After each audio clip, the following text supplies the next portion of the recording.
sa ating lahat. At I invite everyone to please settle down para sa ating prayer item po.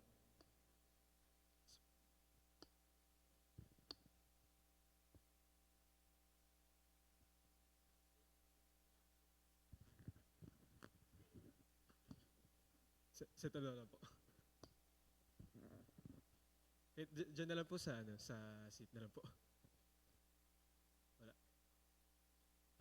So for our first prayer item po,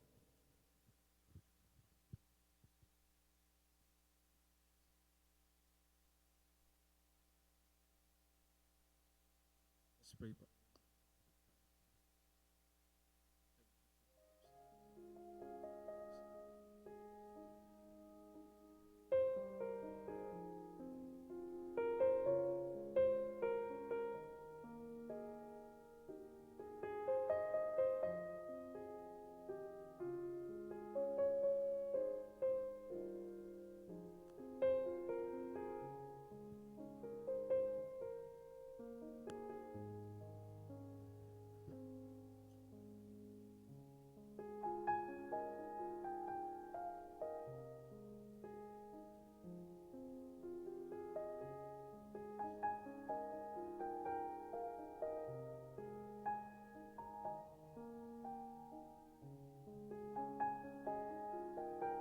For our next prayer item po.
us pray natin po.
Let us pray po. Lord Heavenly Father, nagpapasalamat kami sa umagang ito na binigay mo sa amin upang kami ay mapagsamba at mapag-worship sa inyo, Panginoon. And I pray, Lord, na bigyan niyo po kami ng magandang weather ngayon sa araw na ito, Lord. Bigyan niyo po kami ng clear at maayos na weather, Lord. And I pray sa mga tao pa po na pupunta lamang, Lord, ay ingatan mo sila sa kanilang pagpunta dito, Lord. Lord, you've been good to us, Lord, sa loob ng isang taon, Lord. You've done so many blessings sa loob ng simbahan ito, Lord. At sa amin nalalapit na 10th year, Lord, naway ikaw ang siyang kumilos sa simbahan ito, Lord.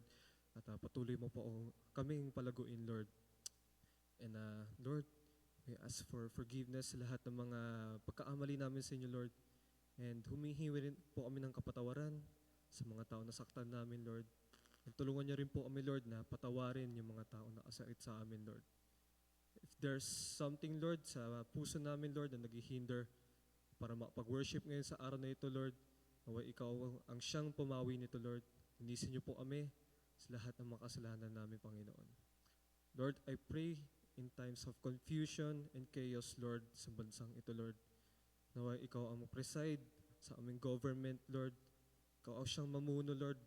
Patawarin mo sila, Lord, sa kanilang mga nagawa.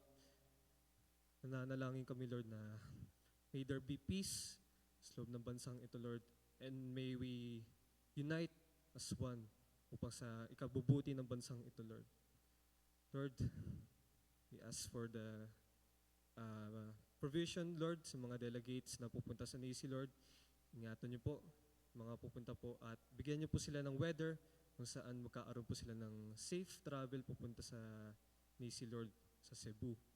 And I pray, Lord, sa aming nalalapit na family camp, Lord, may you be the one who will give us wisdom, Lord. Ikaw po ang siyang magbigay ng preparation sa amin, Lord. Lahat ng mga kailangan namin gawin, naway ikaw na po ang siyang magbigay ng lahat ng ito, Lord. And I pray sa praise and worship, Panginoon, ikaw ang siyang kumilos sa puso nila, Lord. May you remind us, Lord, na ito ay isang privilege, Lord, na maaanta, maatugtog para sa iyo lamang, Lord. And naway, sa hapong ito, i-ready niyo po ang aming puso't isipan sa aming maririnig mula kay Pastor Gerard, Lord. I-bless niyo po siya sa kanyang pag-share na mensahe na nais mo pong iparating sa amin, Panginoon. Yun lamang po, Lord, ang aming panalangin sa matamis na pangalan ni Jesus. Amen po.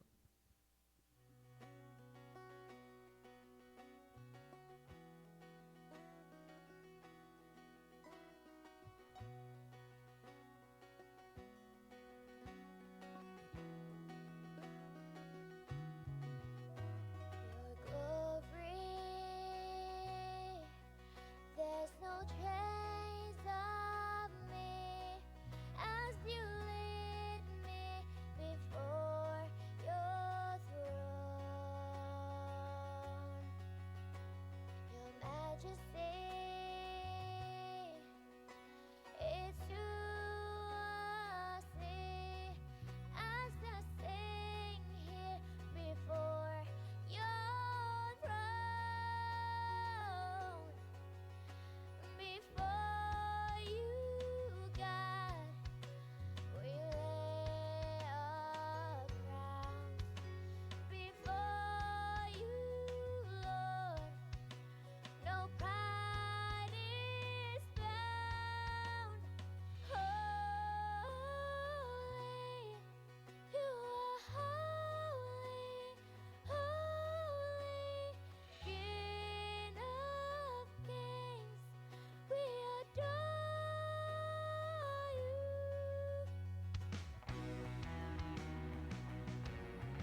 Good morning, Impact Church!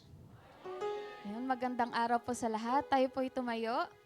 Ready na po ba tayong magbigay ng papuri sa Panginoon? Amen. Sige po, palakpakan natin ang Panginoon. Tunay nga na napakabuti niya. Bago po ang lahat, inaanyayahan ko pong lahat na ipikit ang kanilang mga mata at tayo po ay manalangin. Lord, we humbly come to you through your Son, Jesus Christ, our Lord and our Savior. And we thank you, Lord, for your goodness. Thank you, Lord, dahil nandito kami. Salamat, Lord, sa protection na binigay mo sa amin. Salamat sa pagmamahal na binigay mo sa amin. Your love never falls short, Lord. And your grace is always overflowing. Father, we lift up our eyes to you. We lift up our praise to you, Lord. And as we stand here and sing of how faithful you are to us, how good you are to us, Lord, may we be reminded, Lord,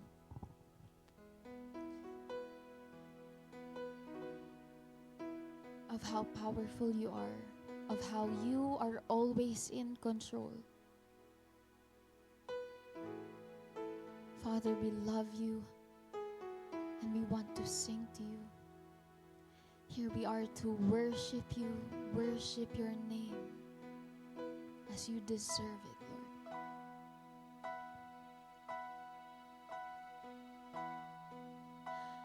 Here I am to worship. Here I am to bow down. Here I am to say that you're my God. Yes, Lord. You're altogether lovely, altogether worthy.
worship you because of how amazing your grace is, Lord. Father, we lift up our hands in praise and we love you, Father.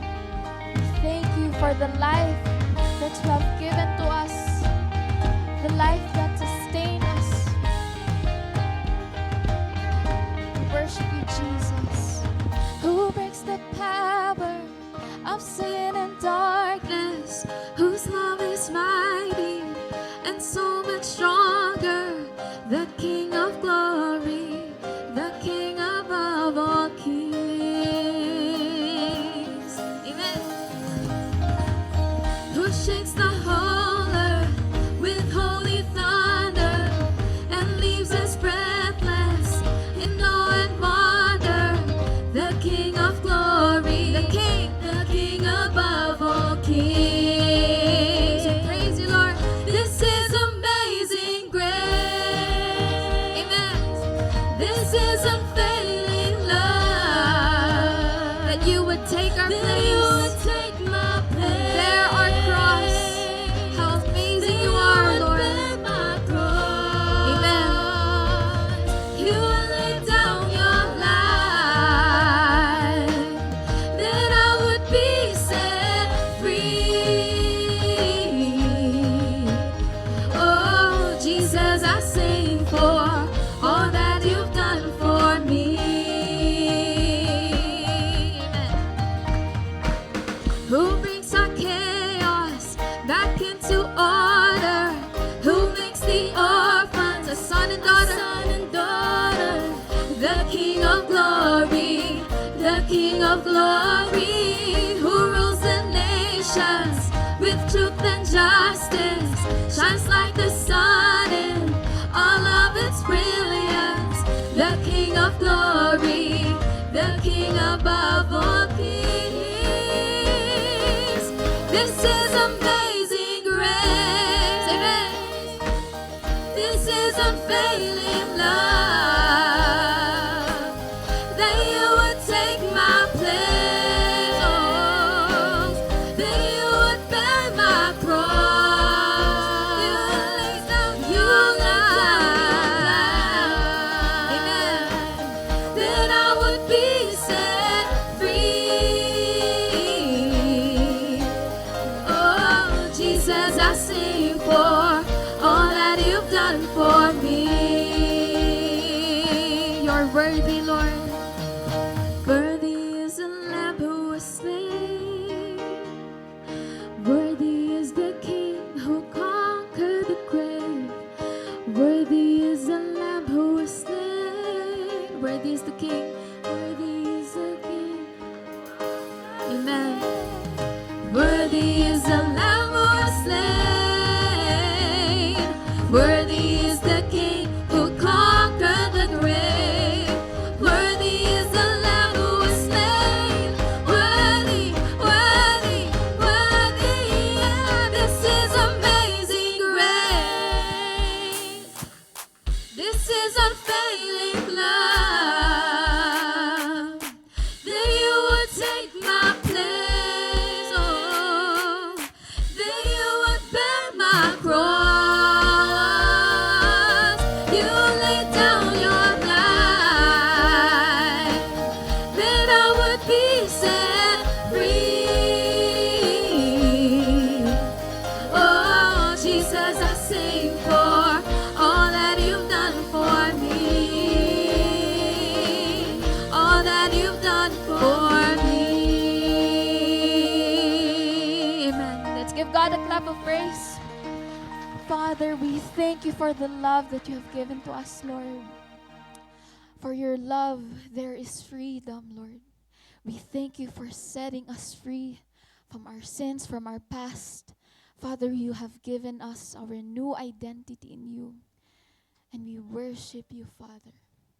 In Jesus' name, amen. Come on, church, let's clap our hands.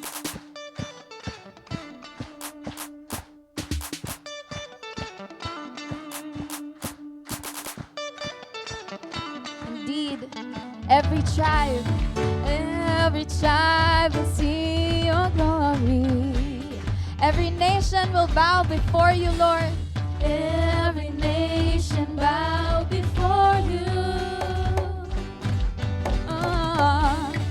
All our treasure turn to ashes in the light of you. Ooh. As we're singing, holy is the Lord Almighty. Only you are worthy, worthy of it all. Amen. Every child will see your glory. Yes, Lord. Every nation bow before you. Oh, all our treasure turn to ashes in the light of you. Oh, as we're singing, holy is the Lord Almighty. Yes, Lord. Only you are worthy, worthy of it all. Praise and glory, honor and strength unto our God, unto our God. Your matchless, endless, love unrestrained. This is our God. Every tribe sing praise and glory, honor and strength unto our God, unto our God. Your matchless, endless, love unrestrained. This is our God. Every tribe sing, ayo, ayo, ayo, ah. Ayo, ayo, ayo, ah. Ayo, ayo, ayo, ah. Ayo, ayo, ayo, ah. Oh, there is no one like our God. No one. There is no one like our God. Yes, Lord, there's no one like you. There is no one like our God. There is no one like our God. Wala kang katulad, O Diyos. Amen. Wala kang katulad, O Diyos. Yes, Lord. Wala kang katulad, O Diyos. Wala kang katulad. Wala kang katulad, O Diyos. Praise, glory, honor, and strength unto our God, unto our God. Your matchless, endless, love unrestrained. This is our God. Every child sing praise and glory, honor, and strength unto our God, unto our God. Your matchless, endless, love unrestrained. This is our God. Every tribe sing, ayo, ayo, ayo, ah. Ayo, ayo, ayo, ah. Sing, ayo, ayo, ayo, ah. Ayo, ayo, ayo, ah. Wala kang katulad. Wala kang katulad. Oh, yes, Lord. Yes, Father, we sing to you. Wala kang katulad. Wala kang katulad, O Diyos.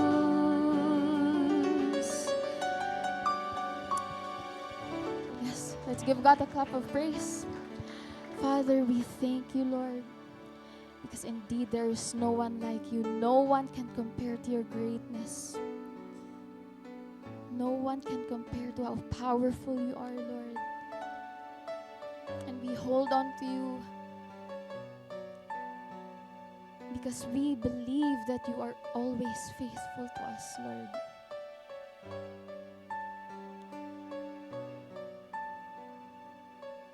We love you, Father, and we sing to you.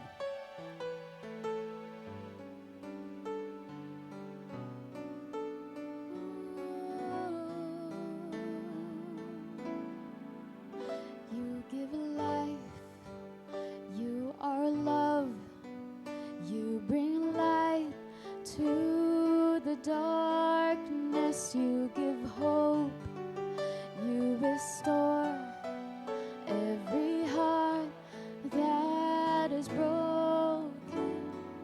We sing. Great are you, Lord.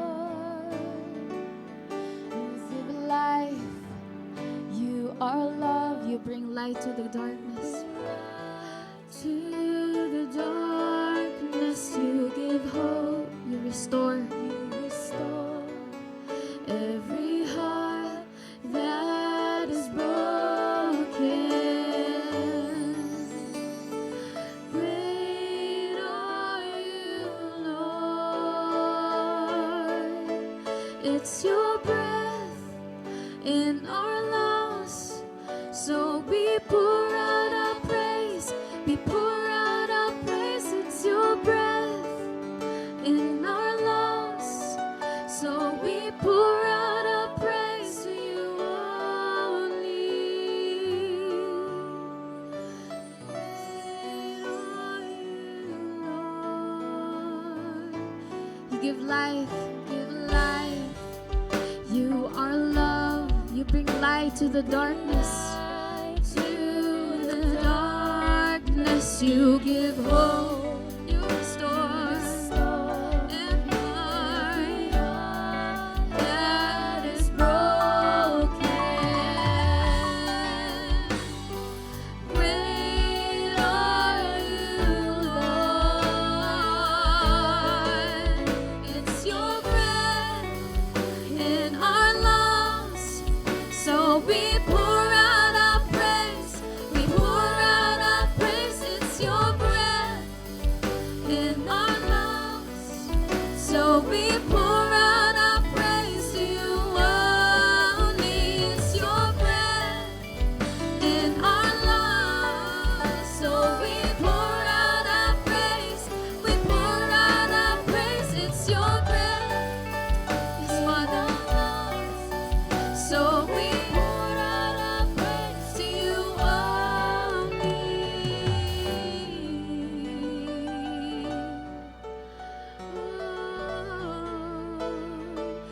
We praise you, Lord. Great are you, Lord. All the earth will shout your praise. Our hearts will cry, these bones will sing. Great are you, Lord. All the earth will shout your praise. Our hearts will cry, and these bones will sing. Are you, Lord? All the earth will shout your praise. Our hearts will cry, these bones will sing. Great are you, Lord. All the earth will shout your praise. Our hearts will cry, these bones will sing. Great are you, Lord. It's your breath in our lungs, so we pour out our praise. We pour it out, our praise. It's your breath in our lungs, so we pour out our praise to you only. It's your breath in our lungs, yes, Lord. So we pour it out to you, Father. We pour out our praise. It's your breath in our lungs, so we pour out our praise to you only. All the earth will shout your praise. Our hearts will cry, these bones will sing. Great are you, Lord. All the earth will shout your praise. Our hearts will cry, these bones will sing. Great are you, Lord. May May our lives be a testimony to how good you are, Father, how great you are, Lord. May they see Jesus in us, of how we love, how we speak. Father, because we want to glorify you, Lord, we want to honor you.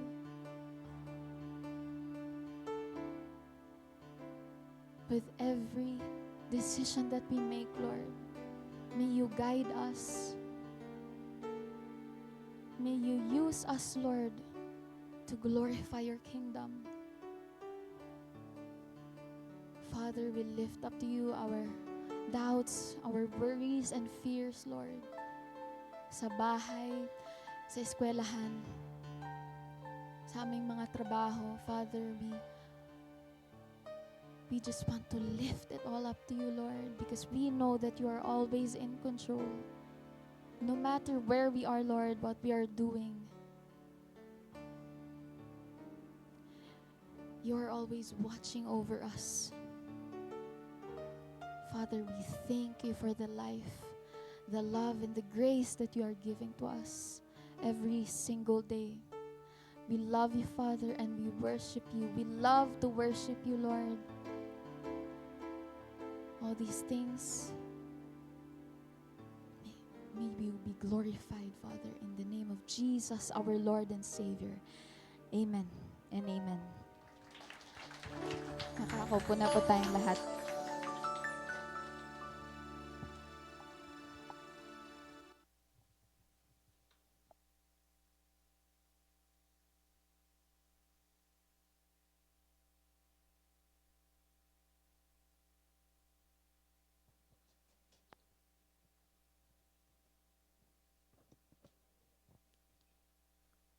Good morning po, Impact Church. Before we go to our announcement, i-welcome po natin yung mga first-timer po ng ating church ngayong linggong ito. Basahin ko po yung kanilang mga names na si Sean Mateo, correct me if I'm wrong ha, Repuhia. Ito po siya. Welcome sa ating church. Si Francisca Nabidad. Welcome po sa aming church. At si Wilma L. Espinel.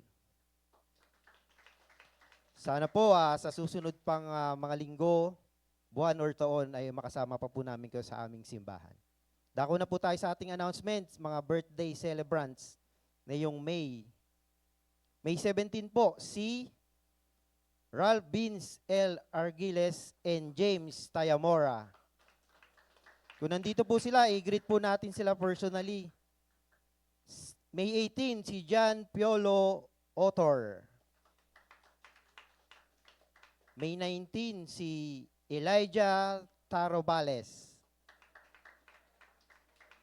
May 20 naman po, si Hannah Elise Sumagang and Delia Pamulaklaking. Happy birthday po.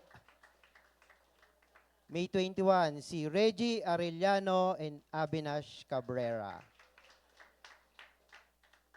Happy birthday po. Sa ministry report naman po natin, nagkaroon po ng Malasakit Ministry, ang E-Road. Ito po yung picture, ako po yan. Si Kuya Alan. Then, DBS Small Group po. Yan po, last Sunday po yan, nag-DBS Small Group kami. Kahapon naman po yung aming foundation seminars na ginanap dito sa ating church. Then yung 70 times 7 lesson about forgiveness sa mga young people. 4 weeks po itong ginawa, yung lesson na ito.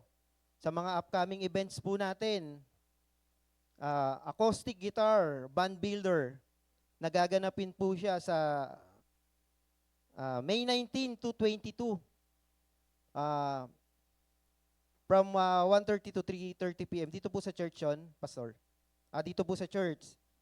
Yung Young Adults Lunch na gaganapin sa May 24, 2026. In-invite po lahat ng mga young people na young adults po na mag-participate. After po ng service to. Tama po ba, Ma'am Jaet? Okay, thank you po. Tapos, meron po tayong changes sa ating, excited na po ba kayo sa ating family camp? Parang nabaliktad po ata, Pastor. Yung July 3 to 5, 2026, Kogyo and Malasakit na po. Parang nabaliktad po. Yung July 10 to 12, 2026, Cubao naman po ang church. Mark your calendar po sa family camp natin. At yun pong countdown for church anniversary sa July 26. 10 weeks to go na po yung ating anniversary po. Sa Impact Prayer Ministry, kung meron po kayong mga prayer request, concern, pwede po kayong pumunta dyan sa ating ministry, prayer ministry, Panginoon, para ipanalangin po kayo. Dumako na po tayo sa ating tithes and offering.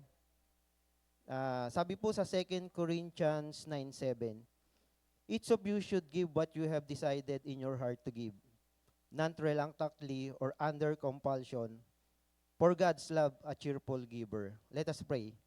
Lord, salamat Panginoon sa mga biyaya mo, pagpapala, blessing sa araw-araw na binibigay niyo po sa amin, Panginoon.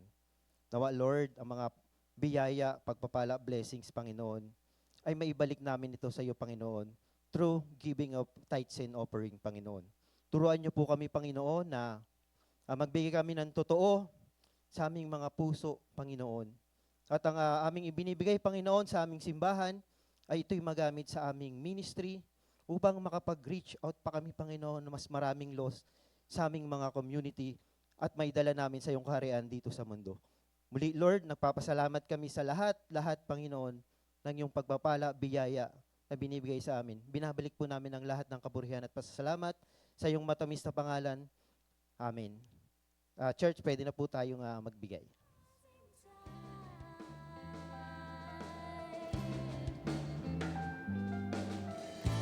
My unfailing love is bigger than your heart. Loving you left scars on myself. Loving me it's all I need. Loving you made me bleed. Loving me made you live.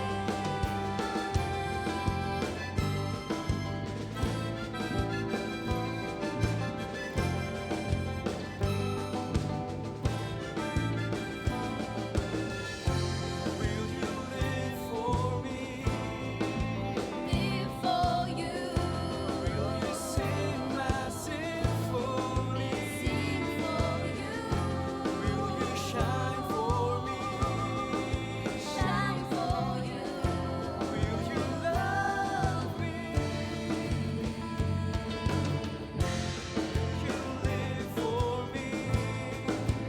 Live for you. Sing for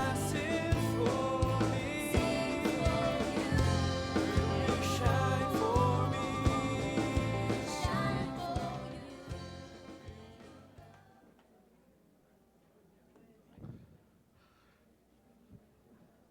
Good morning, Impact Church. Okay po Parang medyo konti tayo ngayon, baka nasa bakasyon yung mga tao, no? Humirit, no? Kasi malapit na po tayong mag-June, malapit nang matapos ang summer, ang bakasyon. Kahapon po, nakaramdam tayo ng konting ulan. Kami po, ramdam namin mag-asawa yung ulan kasi pinasok po ng konti yung kwarto namin. So, naglinis pa po kami kagabi. Pero we praise the Lord for that. Kamusta po ang lahat? Okay naman po. Okay, so, nakakalungkot po itong mga nakaraang araw, nakaraang linggo. Diba? Kasi patuloy po yung problema natin. Tapos ang nakakalungkot, parang feeling ko, mas lumalala lang siya ng lumalala. Hindi, hindi siya well, praise the Lord kasi yung diesel medyo pababa na. Pero yung gasolina naman po, pataas. Ako naman po yung nalulungkot kasi gas po yung, yung kotse. Pero praise the Lord kasi kahit na chaotic, kahit na feeling natin hindi nag improve yung sitwasyon natin, pero naniniwala pa rin po ako na si Lord ay kumikilos. Amen po ba? Amen. Lagi po siyang kumikilos kahit na feeling natin hindi natin nararamdaman or hindi natin nakikita. Kaya dapat po patuloy pa rin po tayong manalangin para sa ating bansa. Diba? Wala nang mga Netflix series na nangyayari sa Senado. Parang Netflix series yung nangyayari sa Senado. Pero we continue to pray na kahit pa paano mag-improve ang ating sitwasyon sa bansa natin. Now, patuloy pa rin po ang series natin sa Joshua and sa 6 chapters po na dinaanan natin so far. Parang so far so good, tama po ba? Na parang daming nangyari na magaganda. Na naka-move forward ng mga Israelites kasama ang Panginoon. They were moving forward towards the land na ipinangako para sa kanila. Last Sunday po, sa preaching ni Pastor Jero, nakita natin kung papaano tinulungan ng Panginoon ang mga Israelites na makonquer yung Jericho. What seems impossible, nangyari, naging posible. And we can say na nanalo sila easily, naging madali para sa kanila dahil sa Panginoon, dahil sa tulong ng Panginoon.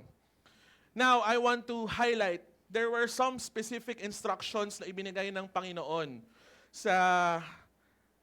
kay Joshua na sabihin sa mga Israelites. Balikan lang muna natin saglit yon. Sabi po doon sa Joshua 6 to sabi po doon sa verse 18 and verse 19, "But keep away from the devoted things so that you will not bring about your own destruction by taking any of them. Otherwise, you will make the camp of Israel liable to destruction and bring trouble on it. All the silver and gold and the articles of bronze and iron are sacred to the Lord and must go to His treasury." Hindi po yan yung passage natin ngayon kasi yan po yung last week. Pero it's important na makita natin itong context na ito dahil yung chapter 7, malaki po ang kinalaman ng instruction ni Lord dito. Malalaman natin kung bakit ganun yung nangyari. Now, I entitled my sermon, Israel, we have a problem. Di ko alam kung familiar kayo dito sa statement na to, pero it's one of the most misquoted na lines from Apollo 13. Kung alam niyo po yung Apollo 13, yung pupunta dapat sila ng moon, yung isang astronaut po, ang sinabi niya doon, "Houston, we've had a problem." Tapos na. Pero yung mga tao, iniisip nila, yun yung sinabi, we have a problem. Pero yun, ito pong topic natin ngayon, mayroon po talagang problema ang Israel. At ang nakakalungkot, itong problema ito was hidden to them. Hindi po nila alam. Pero yung problema na yun ay malaki po ang naging epekto sa kanila. Now, bago po tayo mag-dive in sa word ng Panginoon, sa message ng Panginoon para sa atin ngayon, manalangin po muna tayo. Lord, we thank you, Lord. We thank you for you are faithful, Lord, na kahit minsan, Panginoon, hindi namin maintindihan yung mga nangyayari. May mga pagkakataon, Panginoon, na nalulungkot kami. Pero alam namin, Lord, that you are in control. That we can put our trust in you dahil alam namin, Lord, that you never stop working, Panginoon. Ikaw ay patuloy na nag-work, Panginoon, for our good. Kaya maraming salamat po. Hinihiling namin, Lord, na buksan mo ang aming puso, ang aming isip, Panginoon, sa maririnig naming salita mula sa iyo ngayong araw na ito, Lord. Hindi namin alam kung paano ka mag-work, Father, but alam namin, Lord, na kapag ikaw ay nag-work, Lord, you change hearts, you change minds, Panginoon, you change our lives, Father. That's why we continue to surrender our lives to you, surrender our hearts to you, Father. May your Holy Spirit work in and through us mightily today. And this we pray in Jesus' name. Amen and amen. Now, I want you to open your Bibles to Joshua 7. Digital man yan or physical man yan. Buksan po natin yung Bibles natin sa Joshua 7. At magstay lang po tayo doon. Okay? Doon lang tayo, buksan nyo, Joshua 7. Kasi yung buong chapter po ng Joshua 7 yung pag-uusapan natin. Now, ito pong chapter 7 is a continuation of chapter 6. It's very evident kasi kung titignan nyo po sa Bible nyo, sa English, nagsimula po yung chapter 7 sa word na but. Sabihin, kasunod niya, katuloy niya yung previous na chapter. Sa Pinoy version naman po, which is yung babasahin mamaya, makikita natin na nagsimula yon sa word na pero. So, continuation po ng events na nangyari sa chapter 6, itong chapter 7. Now, basahin po natin yung chapter 7. Medyo mahaba po ito, and I decided to put it in Pinoy version para medyo mas ma-appreciate pa natin lalo yung mga pangyayari dito sa Joshua chapter 7. Sabi po doon, pero di sinunod ng mga Israelites ang utos ni Lord na huwag kukuha sa Jericho ng mga pinawasak na bagay. Kumuha ng ilang pinagbabawal na bagay si Achan, na anak ni Carmi, apo ni Sabdi, at apo sa tuhod ni Zerah mula sa tribe ng Judah. Dahil dito, sobrang nagalit si Lord sa kanila. Samantala, nagpadala si Joshua ng ilang tauhan mula sa Jericho para mag-spy sa city ng Ai na nasa east ng Bethel at malapit sa Beth Haven. Nag-spy nga sila sa city ng Ai. Pagbalik nila, nag-report sila kay Joshua. Konti lang po ang mga tao sa Ai. Di na po kailangang magpadala ng maraming sundalo sa pagsalakay doon. Okay na po yung 2,000 to 3,000 lang. Wag mo na pong pagurin ang mga sundalo since maliit lang naman yung city na yon. Kaya 3,000 na mga Israelites ang sumalakay sa Ai. Pero nilabanan sila ng mga taga-ron at napilitan silang umatras. Hinabol sila ng mga taga-Ai mula sa gate ng city hanggang sa tibagan ng bato. 36 ang napatay sa mga Israelites at umatras sila pababa sa hill. Kaya natakot sila at na-discourage. Dahil sobrang lungkot, pinunit ni Joshua at ng mga leaders ng Israelites ang mga damit nila at naglagay sila ng abo sa ulo. Lumapit sila sa box ng kasunduan ni Lord at nagpray sa harap nito nang nakadapa sa lupa hanggang gabi. Nagpray si Joshua, Lord God, bakit mo po kami pinatawid ng Jordan River kung papatayin lang din kami ng mga Amorites? Mas okay pa sana kung nagstay lang kami sa kabila ng Jordan. O Lord, ano pang masasabi ko ngayong umatras na sa mga kalaban ang mga Israelites? Mababalitaan ito ng mga Canaanites at ng iba pang mga naninirahan sa lupaing ito. Papalibutan nila kami at papatayin. Ano po ba ang gagawin mo para ipagtanggol ang dakila mong pangalan? Sinabi ni Lord kay Joshua, tumayo ka. Bakit ka nakadapa sa lupa? Nagkasala ang mga Israelites. Inutusan ko silang wasakin ang lahat sa city, pero di nila sinunod ang utos ko at kumuha ng ilang mga bagay para sa sarili nila. Ninakaw nila ang mga ito, nagsinungaling sila, at tinago yung mga gamit nila. Yan ang reason kaya natalo ng mga kalaban, sila ng mga kalaban nila. Umatras sila kasi alam nilang sila mismo ang naglagay sa sarili nila sa pagkawasak.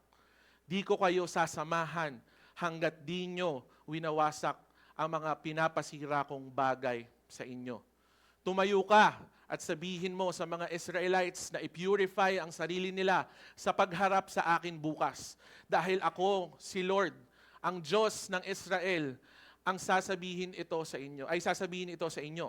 May mga bagay na nakatago sa inyo na dapat wasakin.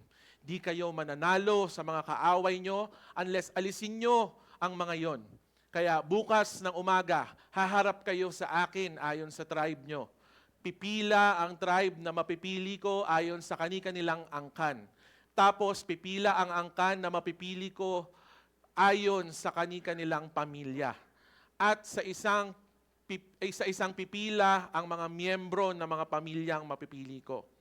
Susunugin ang taong makikitaan ng mga bagay na pinapawasa ko. Kasama ng mga property niya at ng pamilya niya. Kasi sinira nila ang kasunduan ko sa inyong mga Israelites. At nagdala siya ng sobrang kahihiyan sa lahat. Kinabukasan, maagang bumangon si Joshua at pinaharap kay Lord ang bawat tribe ng mga Israelites. Napili ang tribe ni Judah. Pinalapit ang tribe ni Judah at napili ang angkan ni Zerah. Isa-isa silang pinalapit ang mga members ng angkan ni Zerah at napili si Zabdi. Pinalapit ang pamilya ni Zabdi at napili si Achan, na anak ni Carmi at apo ni Zabdi, na anak ni Zerah. Kaya sinabi ni Joshua kay Achan, "Anak, nasa harapan ka ni Lord, ang Diyos ng Israel. Igalang mo ang pangalan niya. Umamin ka na at sabihin mo kung ano ang ginawa mo. Huwag mo tong itago sa akin." Sumagot si Achan, "Opo, nagkasala ako kay Lord, ang Diyos ng Israel. Ito po ang ginawa ko. Sa mga bagay na nasamsam namin sa Jericho, nakita ko ang isang magandang balabal na galing sa Babylonia. Ang halos 2.5 kilos ng silver at kalahating kilo ng gold. Pinag-interesan ko ang mga yon, kaya kinuha ko. Nakabaon po ang mga ito sa ilalim ng tent namin at nasa pinakailalim ang silver. Kaya nagpadala si Joshua ng mga tao at tumakbo sila papunta sa tent ni Achan. Nakita nila na nakabaon yung mga kinuha ni Achan at nasa ilalim nito ang silver. Dinala ang mga ito kay Joshua at sa harap ng mga Israelites at isa-isa nilang nilatag ang mga ito sa harapan ni Lord. Dinala ni Joshua ang buong bayan sa Trouble Valley. Si Achan, pati ang mga silver, balabal at gold. Sinama rin nila ang anak niyang lalaki at babae. Pati mga baka, kabayo, donkey, tupa, tent, at lahat ng kanyang ari-arian. Tapos sinabi ni Joshua kay Achan, "Bakit mo pinahamak ang lahat? Ngayon, ikaw naman ang ipapahamak ni Lord." Pinagbabato ng buong bayan si Achan, pati ang pamilya niya hanggang mamatay. Sinunog silang lahat ng mga property niya. Kasama ng mga property niya. Verse 26. Tapos, tinabunan ng mga malalaking tipak ng bato ang bangkay ni Achan. Hanggang ngayon, nandun pa rin ang mga batong yon. Kaya tinawag na Trouble Valley ang lugar na yon dahil sa nangyari na wala ang galit ni Lord. Purihin po ang Panginoon sa pagbasa ng kanyang salita. Mahaba po, pero medyo inom lang po muna ako. So medyo mahaba po yung passage natin, kaya magstay lang po tayo dyan kasi yun po yung pag-uusapan natin this day. Una pa lang po, nakita na natin kung ano ang naging problema ng Israel. Sinabi na po yan kagad sa verse 1. Si Achan po, na isa sa mga sundalo nila ng Israel ay kumuha ng mga bagay na sinabi ni Lord ay dapat sirain nila at yung iba naman ay dapat ilalagay sa treasury ng Panginoon. Siguro po, nung sinisweep ni Achan, kasi sundalo po siya, yung mga bahay-bahay sa Jericho, bago nila tuluyang sunugin lahat ng mga bagay na yon, may nakita siyang isang bahay. At pagpasok niya doon, merong pumukaw sa kanyang mga mata. Merong isang magandang robe na galing sa Babylon. At di lang yon, meron din siyang mga nakitang silver at mga gold na siyang inutos ng Panginoon. Kaya pinakita ko sa inyo yung chapter 6 kanina. Inutos ng Panginoon yon na yung mga bagay na yon ilagay doon sa treasury niya. So, nung nakita yon ni Achan, pinitik niya. Pinitik niya, akin to. Gusto ko to, maganda to eh. Diba? So, pinitik niya yung mga bagay na yon. At dahil po dun sa ginawa ni Achan, nabigo po ang Israel sa pagsakop sa bayan ng Ai. Maliit lang po yung bayan ng Ai. Kaya nga, hindi sila nag-full force eh. Di ba? 2,000 to 3,000 lang, okay na. Yun na lang yung padala mo. Sabi ng mga spies kay Joshua. Pero dahil po doon, sa ginawa ni Achan, 36 po ang namatay sa kanilang grupo. Isa pong kasalanan. Isang kasalanan lamang ang naging sanhi para ang Israel ay matalo at ang nangyari pa, namatay pa ang iba nilang kasama. Masalimuot po itong chapter 7. Nung binabasa ko to, parang paano ko to ihahatid sa inyo ngayong araw na to? Sabi ko, ang salimuot nitong kwento na to. Pero naniniwala po ako na kahit po ganun ang nangyari, marami po tayong matututunan mula sa chapter na ito, mula sa kwento na ito. Now, allow me to share to you 3 things. 3 bagay po na nakita ko na pwede nating matutunan ngayong araw na ito. First is, our hidden sins are not hidden to God. Yung mga pinakatago-tago po nating kasalanan, hindi po yan na itatago sa Panginoon. Akala ni Achan, makakatakas na siya sa kasalanan na ginawa niya. Dahil siguro, sinigurado niya talaga na walang makakakita sa kanya. Diba? Parang silip-silip ka muna. Diba? Ganun pag may gagawin ka eh. Diba? Sa mga pelikula nga, may lookout pa para sigurado na walang makakakita sa kanila. So si Achan, sinigurado niya yun, na walang makakakita sa kanya. At ilang araw na ang lumipas, pero wala namang taong pumunta sa bahay niya or nagtanong sa kanya at chinek siya about it. So, pakiramdam ni Achan, nakatakas siya. Wala naghahanap. Akin na to. Di ba? So, sa isip-isip niya siguro, natutuwa siya kasi mukhang tagumpay yung pagpitik niya. Tagumpay yung pagpuslit niya ng mga silver and gold, pati na rin yung robe. Pero ang hindi niya alam, na kahit walang nakakita sa kanya or nakahuli sa kanya, hindi niya po matatago ang kasalanan na ginawa niya sa Panginoon. Dahil ang katotohanan po, mga kapatid, wala po tayong matatago kay Lord.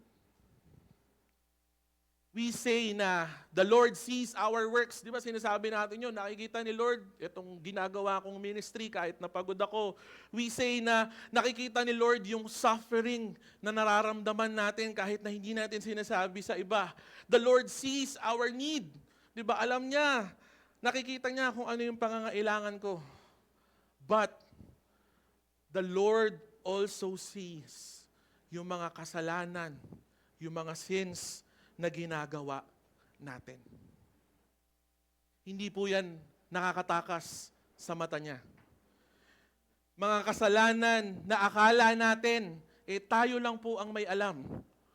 Mga kasalanan na pinakatago-tago natin, pinapakabaon-baon natin para wala pong makaalam. Nakikita po ng Panginoon yan. Kahit gaano kalalim, gaano katagal na yan, nakikita po ng Panginoon yan.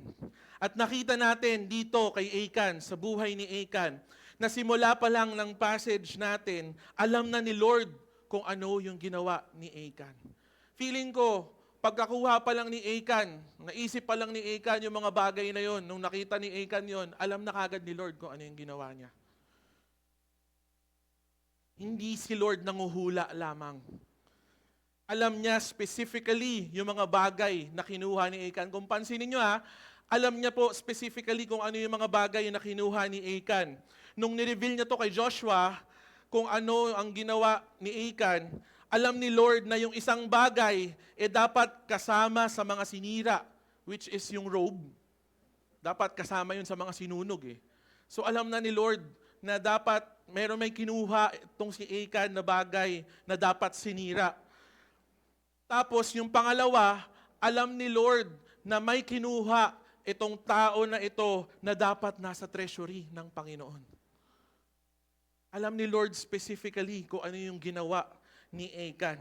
So you see, wala po tayong maitatagong kasalanan sa Panginoon. Kahit gaano pa po tayo kagaling, wala po tayong maitatagong kasalanan sa mata ng Panginoon. Because the Lord sees everything. The Lord sees and knows kapag nagsisinungaling tayo. The Lord sees na kapag red light, tumakbo ka pa rin. Umandar ka pa rin. 'Di ba? Nakikita 'yan ng Panginoon kahit na hindi ka nakita sa sa NCAP, 'di ba? Hindi ka nakita sa CCTV, alam ng Panginoon, nakita ng Panginoon, oy, red light 'yan. Umandar ka. Alam ng Panginoon, the Lord sees kapag chinismis mo yung isang tao. Wala pong makakatakas sa mata ng Panginoon.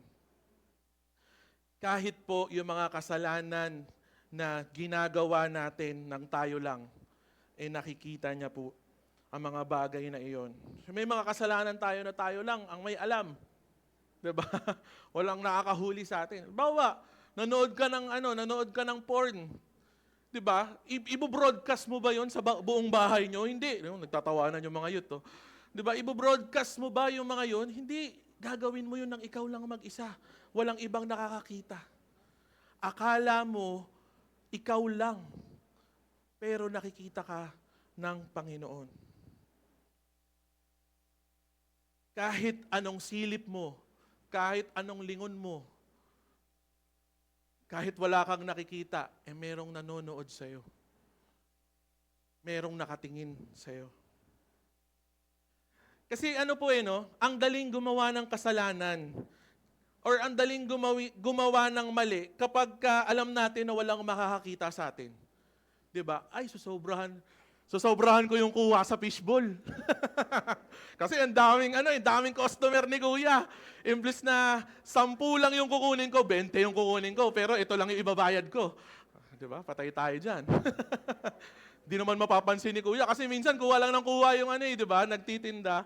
Ang dali pong gumawa ng kasalanan kapag walang nakakakita sa atin. Kapag naiisip natin na wala namang magagalit, ginagawa natin. Ayos lang. Diba? Ang dali pong mag-violate ng traffic rules kapag nakita mo na wala namang MMDA, nahuhuli sa'yo. Diba? Diyan po sa may Cubao, sa may Mercury, pag umaga, laging may nakabantay po na doon, na enforcer.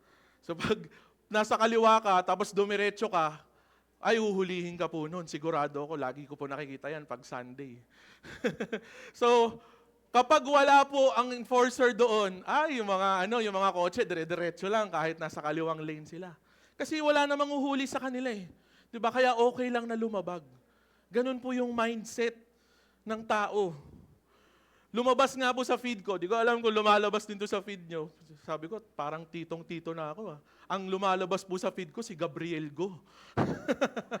Sabi ko, bakit ito na yung mga lumalabas sa feed ko? Mga hinuhuli, mga tinotow, tapos nakikipag-away yung mga Diba? Tapos ang madalas pong linya ni Gabriel Go, pag alis naman namin, babalik din kayo dyan . Diba? Mamaya, pagtapos namin dito, kinabukasan, nandyan na naman kayo. Diba? Yun yung sinasabi lagi, madalas na sinasabi ni Gabriel Go. Minsan, ganun din po tayo. Kapag feeling natin, walang makakakita sa atin, sige-sige lang tayo. Diba? Gawa lang tayo ng gawa ng kasalanan. Kasi wala namang nakakita sa atin, wala namang nakakahuli sa atin. Diba? Sa pagkain nga po, ganun tayo . Diba? Hanggat wala tayong nararamdaman, hindi tayo titigil sa pagkain. Hanggat hindi kumukurot yung puso natin. May kinukurot ni Lord yung puso natin. Oy, nakarami ka na ng lechon. Diba? Hindi tayo titigil. Hanggat hindi mo nararamdamang sumisikip yung mga joints mo dahil sa gout, di ka titigil. Kain ka ng papaitan, kain ka ng mga barbecue dyan. Diba? Hanggat wala kang nararamdaman, sige-sige ka. And minsan sa kasalanan, ganun din po. Hanggat walang nakakahuli sa atin, hanggat walang nakakita sa atin, patuloy lang natin siyang ginagawa. Madali pong mag-give in sa temptation. Nakakatempt po. Maraming mga bagay ang nakakatempt. Diba? At madalas nag-give in tayo sa mga bagay na iyon. You see, alam po ni Achan kung ano ang utos ng Panginoon. Alam niya po na pwedeng mapahamak ang buong Israel at ang kanyang pamilya kapag ginawa niya yung kasalanan na yon. Pero dahil hindi niya ma-resist yung temptation, hindi ko alam kung gaano kaganda yung robe na yun. O, gusto niyang kinuha niya, siguro mahal. Diba? Kinuha niya, hindi niya na-resist yung temptation. And alam niya na kahit gawin niya yon, God will notice it. Pero ginawa niya pa rin. Alam niya na makikita yun ni Lord. Pero ginawa niya pa rin. Thinking na, hindi naman siguro ito mapapansin ni Lord. Maliit lang to eh. Di ba? Maliit lang to. Hindi naman ito makaka-harm sa iba. Hindi ito papansinin ng Panginoon. Pero uulitin ko po, galit ang Panginoon sa kasalanan.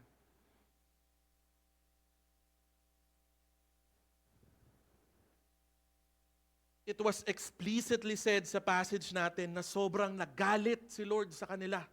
Sobra po yung galit ng Panginoon dahil sa kasalanan na iyon. Sa English, sabi po doon, pag tinignan yung English translation, the anger of the Lord burned against the people of Israel. Galit na galit po ang Panginoon. Nagliliyab yung galit niya sa Israel dahil sa ginawa nila. God hates sin.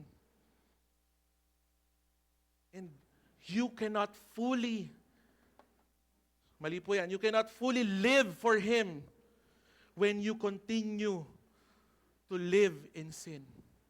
Hindi mo kayang mamuhay para sa Kanya habang namumuhay ka rin sa kasalanan. Hindi po posible yun.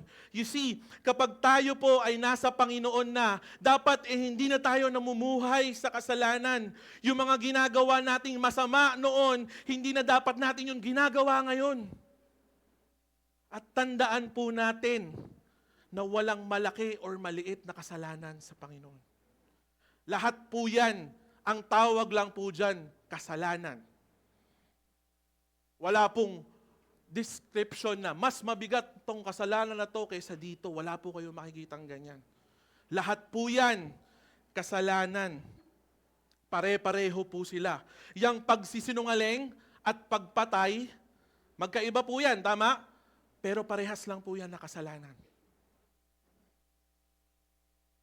Wala pong mas matimbang. Hindi po pwede na sinasabi natin na Kristiyano tayo, na follower tayo ni Jesus, pero kapag Sunday lang. Diba? Follower ako ni Jesus. I love Jesus. Pero Sunday, pag Sunday lang. Diba? Pag yung mga ibang araw na ng linggo, ay, iba ako. Diba? Hindi po pwedeng ganun. Hindi po pwedeng kapag ibang araw, iinom ako, magsusugal ako, makikipagchismisan ako. Huwag ganun. Huwag po ganun. Mali po yun. Because God hates sin. Galit po ang Panginoon sa kasalanan. He hates it to a point na sinabi ni Lord kay Joshua, ganun po kagalit ang Panginoon, na hindi sila mananalo sa kaaway nila hanggat andyan yung sin na yan sa kanila. Di ko kayo sasamahan sa laban na yan kung andyan pa yung sin na yan sa inyo. Sabi nga ni Apostle John sa 1 John 3:9, sabi doon, hindi na nagpapatuloy sa kasalanan ang mga anak ng Diyos kasi nasa kanila na ang nature ng Diyos. At dahil ang Diyos ang tatay nila, hindi sila pwedeng magpatuloy sa kasalanan. And this goes out to each and every one of us who follows Jesus, who believes in the Lord Jesus Christ, who accepted Him as our personal Lord and Savior. Hindi na po tayo dapat magpatuloy sa kasalanan. Malinaw po ang sinasabi dyan ni Apostle John na hindi na tayo pwedeng magpatuloy dun sa buhay natin dati. Hindi ibig sabihin, kailangan perfect na tayo. Hindi yun yung sinasabi. Pero ang sinasabi po dito, hindi na tayo pwedeng mamuhay pa din sa kasalanan katulad dati. Meron mang nakakakita sa atin or wala.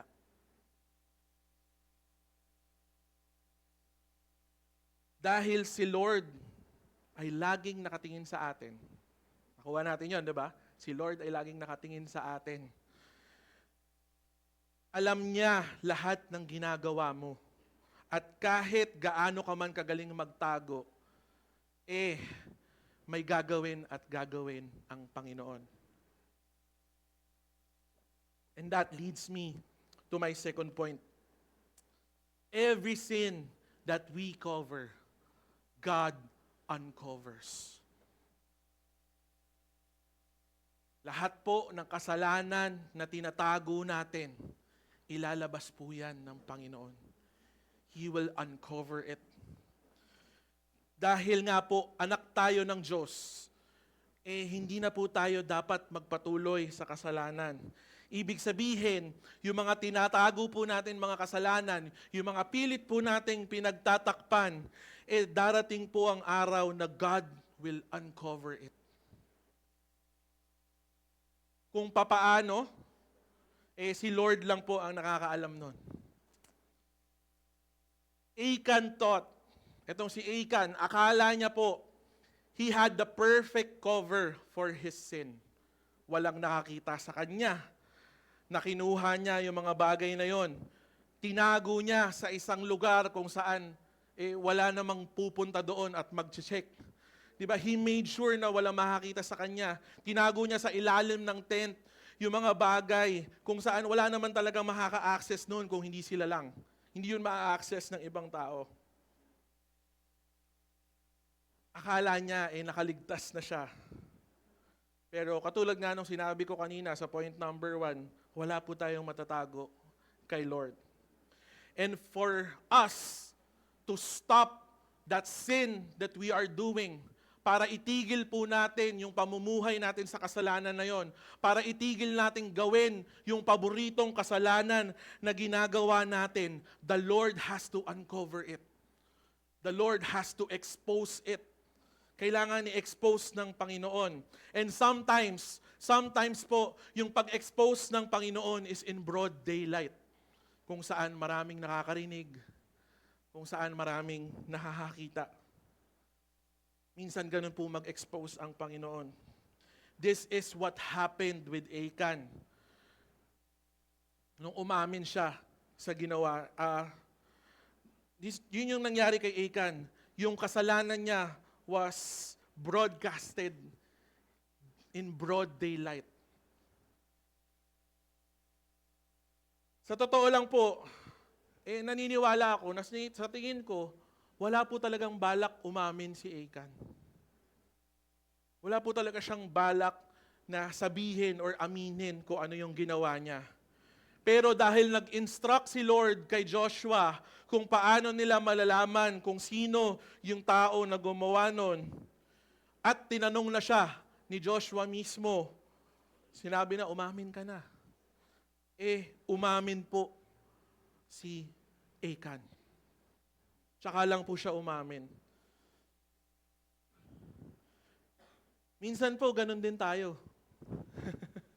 Di ba? Minsan, kailangan may kumastigo muna sa atin bago tayo umamin. Minsan, kailangan may magtanong muna sa atin para sabihin natin kung ano ba talaga yung ginawa natin. Minsan nga, tatry pa nating lusutan. Di ba? Ayaw talaga nating aminin. Magpapalusot pa tayo. Pero itong si Achan, umamin siya. And nung nagpunta yung mga tao ni Joshua sa tent ni Achan, nakita nila yung totoo yung sinasabi ni Achan na may tinago siya. I had my share of sins na I tried to cover up. Meron po ako mga kasalanan na ginawa noon that I tried to cover up. And akala ko nabaon ko na Okay na, wala na. Okay na yon. And what makes it worse, diba, binaon ko na nga yung kasalanan, kinoveran ko na nga. Pero what makes it worse, hindi ko sinabi kay Jait yung kasalanan na yon. And eventually, yung sin na yon that I was trying to cover up, yung sin na yon na tinatago ko at hindi ko sinabi sa kanya, eventually, siya rin mismo yung nakadiscover nun. Dahil po dun sa sin na tinakpan ko ng tinakpan for so many years, nasaktan ko po yung asawa ko. And we had to go through tough times bilang mag-asawa and individually dahil sa kasalanan na yon. Na akala ko, hindi nalalabas. Na akala ko, ako lang yung maapektuhan. Pero hindi po ganun yung nangyari. What I tried to cover for so long, in-uncover ni God. So that He could help me overcome yung sin na yun. So that matanggal ni Lord yung guilt doon sa puso ko. Yes, we both suffered. Marami po kaming araw na iniyak dahil doon sa bagay na yon. Pero I can say na dahil din po sa pangyayari na yon, mas pinagtibay po kaming mag-asawa. Mas pinagtibay po yung relasyon naming dalawa. You see, God uncovers your sin so that He can cleanse you from it. Ina-uncover niya yung mga bagay na yon, yung mga kasalanan na yon, hindi para ipahiya ka. Hindi para saktan ka. Ina-uncover ni Lord yung mga bagay na yon para malinis tayo at ma-overcome natin yung sin that we are indulging to. At nakakalungkot man, pero maraming Christians po ang tumatalikod sa faith nila dahil na-uncover po yung sins nila.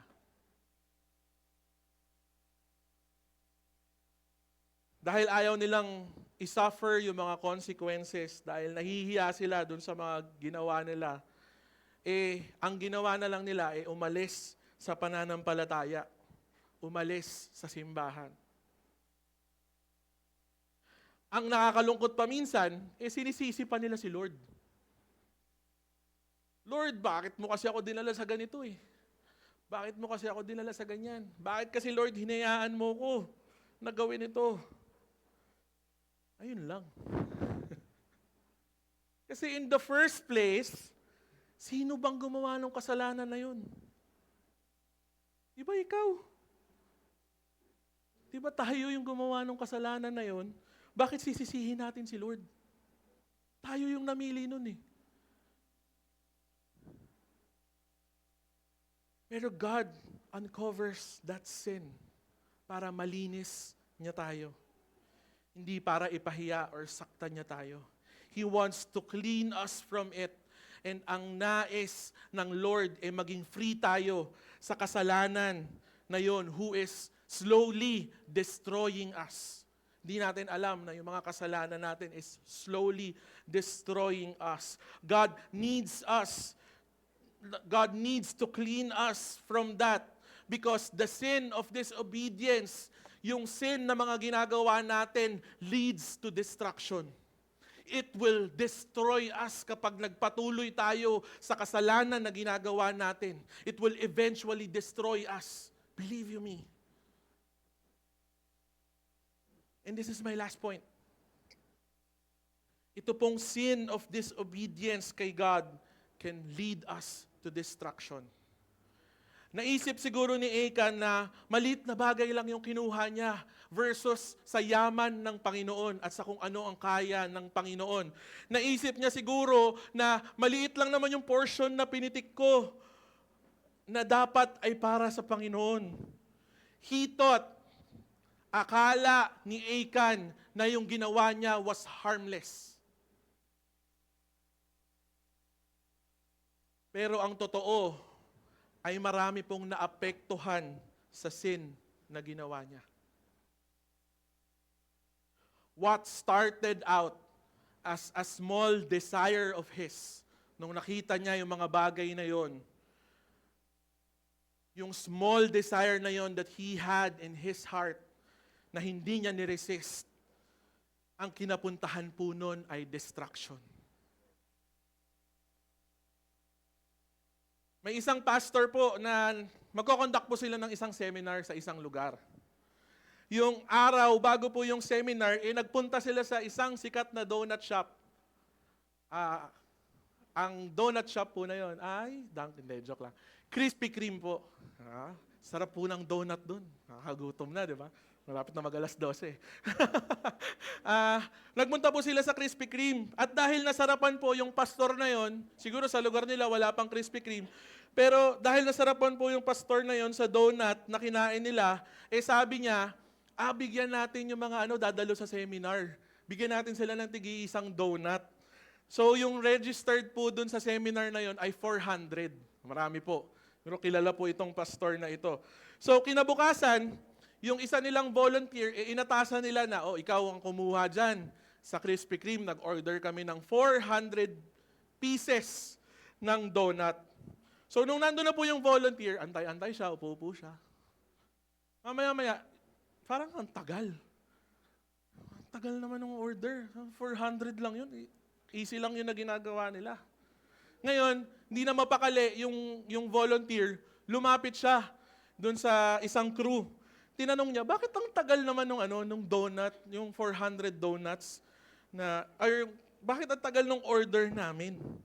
Ang sabi ng crew sa kanya, Sir, medyo matagal po kasing mag-bake ng 400 dozen na donuts. Sabi ng volunteer, 400 what?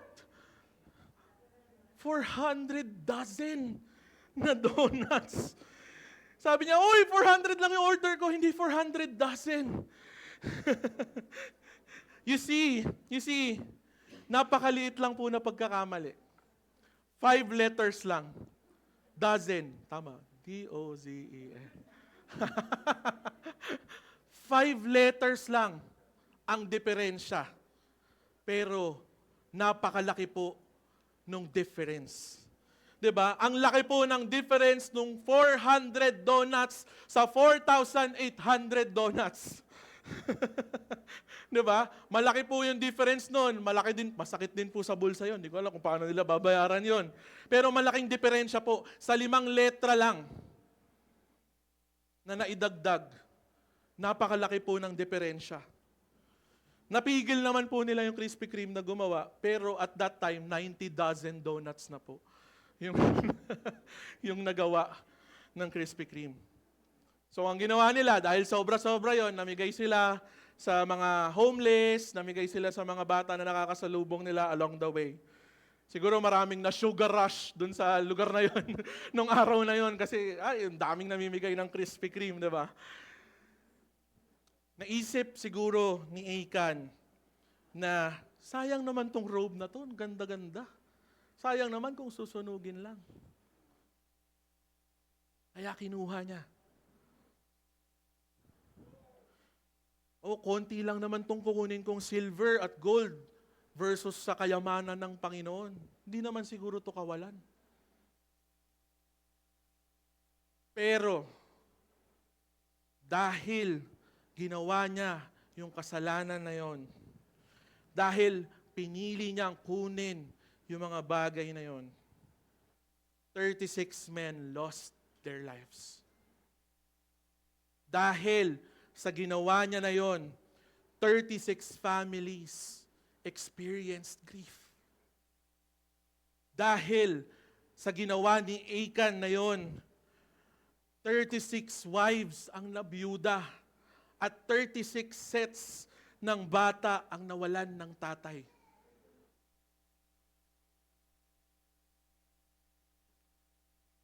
Dahil nag-disobey si Achan sa sinabi ng Panginoon, ang buong angkan ng Israel ang nag-suffer.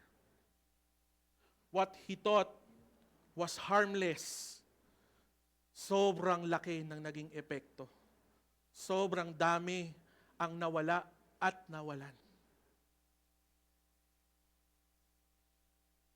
When you look at sa ending ng passage, makikita natin na hindi lang siya ang nagbayad ng mga kasalanan na ginawa niya, kundi ang buong pamilya niya po.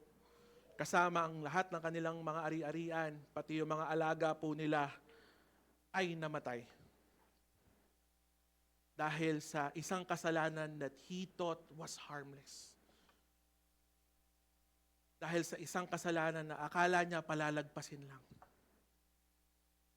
Sabi nga ni Warren Worsby, isang Christian theologist, sabi niya po doon, never underestimate the damage one person outside the will of God can do. Hindi natin pwedeng i-underestimate. Malit lang yung kasalanan na yan, okay lang yan. Hindi po ganun. We can never underestimate that. Tanong nyo na lang si Adam. Tanong nyo na lang si Adam, ang unang tao na ginawa ng Panginoon, kung gaano nagbago ang buhay dahil sa isang maliit na piraso ng prutas. Si Abraham, tanongin nyo si Abraham, kung gaano kalaki ang naging epekto ng disobedience niya dahil sa isang maliit na kasinungalingan. At yung kasinungalingan niya na yun, muntik pang mamatay yung asawa niya. Si King David, tanong niyo siya, dahil sa desisyon niya to number the people of Israel, it cost them 70,000 lives. Taon-taon po, maraming buhay ang nawawala dahil may mga taong nag-decide na magmaneho nang nakainom sila. Just one choice. It only took one act. One choice na gawin yung hindi dapat gawin. At buhay po ang nagiging kapalit. Kung tingin nyo po walang maaapektuhan sa disobedience natin sa Panginoon, walang maaapektuhan sa kasalanan na ginagawa natin, nagkakamali po kayo. Because somewhere along the line, yung sin, yung favorite sin na ginagawa mo, yung sin na ayaw mong bitawan would also hurt other people as well. Hindi po yan harmless. It may be our friends, it may be our churchmates, or pwedeng yung buong simbahan mismo ang mag-suffer dahil sa kasalanan na yan. Or maybe katulad ni Achan, nadamay ang kanyang pamilya dahil sa kasalanan na ginawa niya. You know, marami pong pamilya ang nasira dahil isa sa mag-asawa ay pinili nilang makipag-usap sa iba. Akala nila harmless. Akala nila okay lang. Pero maraming kabataan, maraming pamilya po ang nasira dahil sa isang bagay na akala nila walang epekto sa kanila. You see, every believer's action matter, for better or for worse. Nung last preaching ko po, tinignan natin yung buhay ni Rahab. Sa mga nandito po, tinignan natin yung buhay ni Rahab. At dahil po sa faith ni Rahab, dahil pinili niya po i-put into action yung faith, yung paniniwala niya by letting the spies go, by saving yung mga spies na yon from being captured. Hindi lang po siya, kung hindi ang buong pamilya niya po ang naligtas. Dahil po sa obedience niya, buong pamilya niya po ang naligtas. At dahil doon, hindi lang po kaligtasan yung nireward sa kanya ng Panginoon, kung hindi yung lineage niya po, yung lahi niya po, doon po nanggaling si Jesus Christ mismo. You see, God rewards the people who choose to obey Him. But He also punishes yung mga tao na nagdi-disobey sa Kanya. Dahil just po siya.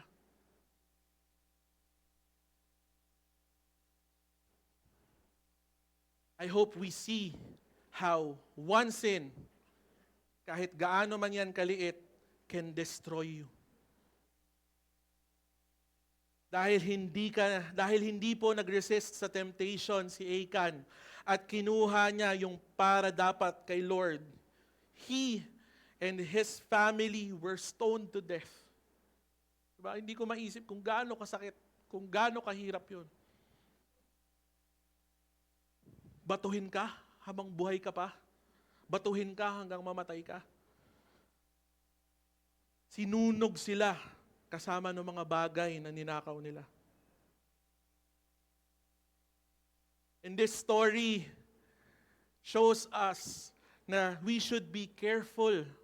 Dapat maging maingat tayo sa ating mga actions. The more that we should stop the sins we are doing. The sins na akala natin tayo lang ang may alam. Dahil yung epekto po ng ginagawa nyo, yung epekto po ng ginagawa natin, yung mga sins na ginagawa natin, ang epekto po niyan ay maaaring hindi lang sa atin, kundi may mga pagkakataon na pwedeng madamay ang pamilya nyo. In verse 26, sabi po doon, tapos tinabunan ng malaking tipak ng bato ang bangkay ni Achan. Hanggang ngayon, nandun pa rin ang mga batong yon. Kaya tinawag na Trouble Valley ang lugar na yon. Dahil sa nangyari, nawala ang galit ni Lord. Natapos po yung galit ng Panginoon sa bayan ng Israel nung nawala na si Achan at ang pamilya niya. Kapag titingnan nyo po sa ibang translation, yung Valley of Achor po, ang tawag doon, naghanap po ako sa internet, actually ito po yung picture nan. Kasi tinabunan nila ng mga malalaking tipak ng bato. So, di ko alam kung, nakita nyo na ba ito, kuya? Hindi pa. Pero Valley of Achor, ganyan daw po ang itsura. Ito pong Valley of Achor, sounds like Achan. Diba? Parang magkatunog. Achor, Achan. Dahil sa Hebrew po, kapag tinignan nyo, it's the same word. Kapag translate po natin sa English, ang Achan at ang Achor, ang ibig sabihin po niyan ay trouble. Kaya nga po sa Pinoy version, ang gamit, kanina binasa natin, Trouble Valley ang ginamit. Ito pong story ni Achan was a story of defeat. It was sorrowful. God's judgment was upon him. Achan was buried sa Valley of Trouble dahil isa po siyang troublemaker. Pero hindi po yon yung ending ng story. Twice in the Old Testament, meron pong direct reference to what happened in the Valley of Achor after nun. One is in Isaiah 65 kung saan God said the Valley of Achor will be filled with pasture lands one day. It is speaking of future prosperity. Muli nyo, yung lugar na yan kung saan gruesome yung nangyari, it will be a place of prosperity. Yung second one, makikita po natin sa Hosea 2. And yung setting na yon was very similar. It was a time of judgment during the time ni Hosea. It was also a time of trouble. But God gives a glimmer of hope. And He made a direct reference doon sa Valley of Achor. Tingnan natin sa Hosea. Sabi po doon, therefore, behold, I will allure her and bring her into the wilderness and speak tenderly to her. And there I will give her vineyards and make the Valley of Achor a door of hope. And there she shall answer as in the days of her youth, as at the time when she came out of the land of Egypt. Yung place po, yung lugar po kung saan it was once associated with defeat and downfall, yung place po na yon will become a place of victory. Now, yung fulfillment po will not come until the Messianic kingdom. In the future po nung time na yon. But there is a principle sa promise na yon. God is saying, I can make your trouble and turn it into triumph. I can take your defeat and make it delight. Kaya sabi ni Lord, kaya niya na gawin yung door of heaviness na yon. Yung door of heaviness, kaya niyang gawin yung open door of hope. Kaya niyang gawin yon from that defeat. Natutunan natin sa story ni Achan na sin cannot be taken lightly. It leads to judgment. But God uses that judgment to turn people to Him. And when people turn to Him, He gives him hope. Binibigyan niya ng hope yung mga tao na humaharap, tumitingin at nananampalataya sa Kanya, even in their failures. Yung mga failures that we have, even the worst of it, it can become our testimony of hope in the future. Tandaan po natin lagi na yung failures natin in the past do not have to mark our future. God can use you. Kaya kang gamitin ng Panginoon, gagamitin ka ng Panginoon so that people who are experiencing the same, people who are struggling with the same experience that you had, will see a glimmer of hope through your testimony. You can open a door of hope even in a place of failure.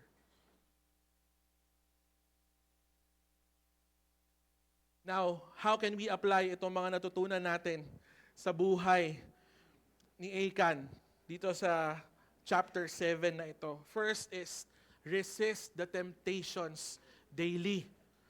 God will help you. Araw-araw po, marami po tayong temptations na haharapin. Temptations na could destroy our testimony and even our family. But the good news is the Lord is faithful. Hindi niya tayo hahayaang matempt beyond what we can bear. Makikita natin yan sa 1 Corinthians 10:13. And sa mga pagkakataon kung saan matetempt po tayo, God will provide a way out para malagpasan po natin yung temptation na iyon. Always remember, the Lord will help you if you come to Him. The next is, do not be afraid to confess your sins. He is faithful. He forgives.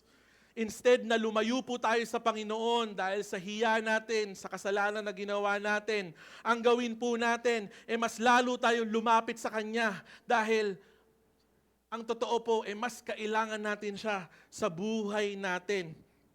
Huwag po tayong matakot na mag-confess ng sins natin kay Lord. Remember, He sees everything. Wala po tayong matatago sa Kanya. Kaya let us confess our sins to Him. Because the Lord is faithful. He gives hope and He forgives. He is the only one. Siya lang po ang kayang i-wash yung sins natin, yung guilts natin away. Come to Him. And last, rely on the Lord daily. He is always with you. Kapag nag-rely po tayo sa sarili natin, we are always bound to fail. Kapag sarili lang po yung natin, yung doon lang po tayo nagre-rely, mag-fail po tayo na mag-fail. Hindi natin kayang i-overcome yung mga sins ng tayo lang, ng mag-isa lang po tayo. We need the Lord. We need His help. We need to rely on Him daily to resist temptation. We need Him to purify us and make us whole again. May mga bagay ka man na pagdadaanan dahil sa wrong choices mo. Dahil sa nagawa mo. When you come to Him and confess your sins, He will surely be with you. Kasama mo siyang haharapin yung mga bagay na yon. Kasama mo siyang i-overcome yung mga sins and yung mga failures. And kasama mo siya in turning all of those things into a wonderful testimony na pwede mong gamitin para makatulong sa ibang tao. Tayo po ay manalangin. Lord, we thank you, Panginoon. Medyo mabigat po itong narinig namin, natutunan namin, Panginoon. Alam ko po na some of us are struggling, Panginoon, with sins, with things na akala namin ay harmless, with things na akala namin ay walang maaapektuhan, Panginoon. And Lord, ayaw po naming mauwi ito sa destruction namin, Lord. That's why we are here, Panginoon, lumalapit sa iyo, asking for your help because hindi namin kayang i-overcome ito nang wala ka, Lord. And we know, Lord, that you are faithful. And yung mga sins na ginawa namin, Lord, you are faithful and you will forgive us if we confess it to you, Panginoon. So bigyan mo kami ng courage, Lord. Bigyan mo kami ng lakas, ng laob, Panginoon, para i-lay down sa iyo lahat ng mga bagay, Panginoon, na ginagawa namin na hindi kaaya-aya, na hindi naka-inline sa iyo, Panginoon, that is causing us, Lord, to destroy ourselves, Panginoon. We ask that you would help us, Father. It is only you, Panginoon, who can help us. By your grace, by your love, by your mercy, through your forgiveness, Panginoon. Thank you for Jesus Christ, Lord, has paid for all of our sins. Thank you, Father. As we face every day, Panginoon, may we remember itong story ni Achan, Lord. And it would help us, Panginoon, to live righteously para sa iyo, Lord, with your righteousness, Father. We thank you, Lord. May your name be glorified and magnified, Lord. This we pray in Jesus' name. Amen.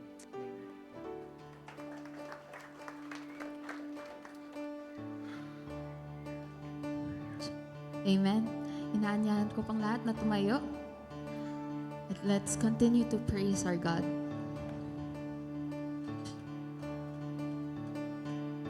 All the earth will shout your praise. Our hearts will cry, these bones will sing. Great are you, Lord. All the earth will shout your praise. Our hearts will cry, these bones will sing. Great are you, Lord. All the earth will shout your praise. Our hearts will cry, these bones will sing. Great are you, Lord. All the earth will shout your praise. Our hearts will cry, these bones will sing. Great are you,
the family camp po, kaya po nag-iba ng dates tayo. Yung isa pong venue natin is not available on the 6th. So, we're anticipating na mas marami yung Cubao. So, we opted to transfer and pagpalitin po namin. Pasensya na po sa mga nakagawa na ng inyong mga schedules. We hope that maayos nyo pa po. At it's also, I'll take this time also to remind you of your pledges to the Lord. It's the Lord's, not ours. So, we're down to 10 weeks to go. Tama ako? 10 weeks to go. So, excited na po ba kayo sa ating anniversary at family camp? That's good. Let's pray. Father, we come to you praying for our anniversary. May it be a meaningful time, Lord, of remembering how you are faithful and how you are good, Lord, to this church. We pray, Lord, that as the team thinks of activities, thinks of the program for that day, may you give us wisdom. May you give us, Lord, your guidance, your Holy Spirit, Lord, as we work on it and as we plan for it. Nawa, Panginoon, that your name alone will be lifted up, because that's our goal, Father, to lift the name of Jesus up, so that when we lift His name up, then and only then, Lord, you will draw people near to you. Father, we pray for the family camp. We pray, Lord, for your wisdom, also for the team, for Tatay Jun who will be speaking, for the program committee, Lord, who will try to put up a new program for this 3-day event. May you give us wisdom, may you give us guidance, Father. We pray, Lord, for your provisions so that we will be faithful, Lord, in giving our pledges to you.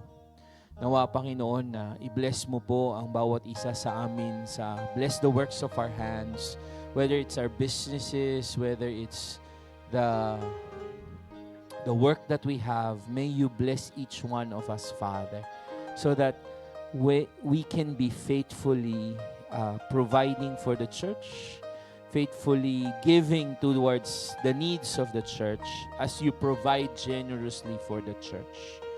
Father, we thank you, Lord, for wisdom that you have given to Arnie and to Ina for passing the licensure exam for teachers. Thank you for your guidance to them and how you have been using them even to teach our kids here in church. We pray that you bless them continually. We remember Joshua Tan in our prayers, who will take a board exam this June. May your blessings be upon him and guidance as well. We pray for healing, Lord God. For healing for Ate Ann and JD, who's going through some therapies, Father. We pray that your healing continually be upon them. And thank you, Lord, because alam po namin that you are working in their bodies. We come to you this morning praying for the mom of Ruin, who's here present in our midst. May your healing touch from head to foot be upon her. Restore her, Father, to good health. Whatever cells that are in her body that's sick, Lord, ikaw yung creator niya. May your healing be upon her, Father.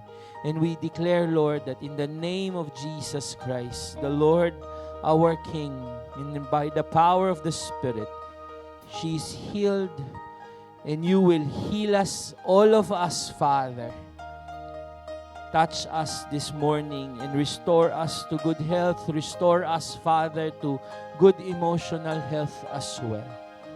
Father, we pray for the 19 delegates that we have, Lord, for the National Alliance Youth Congress in Cebu. May your traveling mercies be upon us, and may our desire, Lord, to be a blessing in that Congress be a reality. And I pray, Lord, that you will bless the young people, the youth leaders that we will bring, that they would have a fresh reminder of their identity in you, and that they will continue, Lord, to resist temptation. Father, lastly, we ask for your forgiveness. Lord, each one of us do have favorite sins that are hidden from people, hidden even, Lord, to the closest of our friends. It is not glorifying you, Father. So, Lord, we ask that as we face the next 10 years, the next 100 years as a church, may you forgive us. May you look at us with mercy, with grace, with love, Father. And that you will restore, Lord, the joy of our salvation. Father, thank you for Jesus, through whom, Lord, we have healing, through whom we have forgiveness.